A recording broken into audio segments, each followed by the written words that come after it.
Mga master, nag-PPM ako ng motor ng AHU.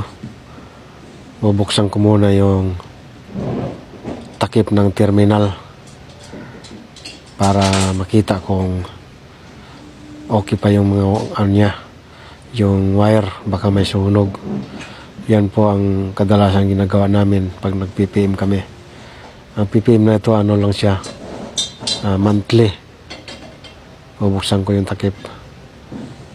Malaki po yung motor niya.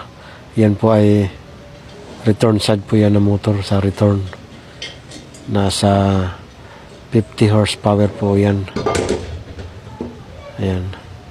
So okay naman yung wire, wala namang sunog. Hindi naman nangingitim. Tapos binuksan ko yung takip, sobrang bigat. Takip pa lang, hirap na ako magbuhat. Solid po talaga na bakal yan. Yan, ibabalik ko na. Kasi kasama yan sa pag-PPM. Tapos dumating yung kasama ko. Mag-apply kami ng grease, ng grasa. Yan, lalagyan namin ng grasa yung grease point. Tapos pipicturean namin. Kasi yon ang ano namin dito tuwing nag-PPM. Para maipasa sa aming group chat.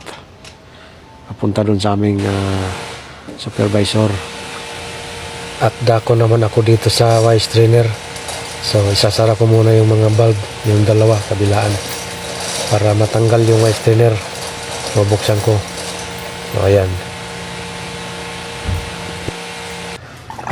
At ito, i-release na natin yung tubig. Pag maubos na yung tubig lahat, bubuksan na natin yung takip. Meron niyang 6 na bolt. Yan. Nalamig ako sa jacket. Nasa'yo pa, ID?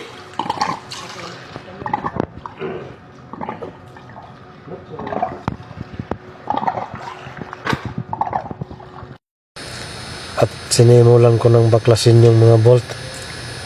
4 na pirasong bolt lang pala. Ayan.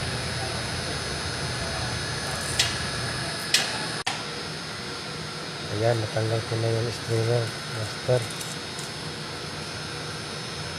Ayan. Medyo madumi nga.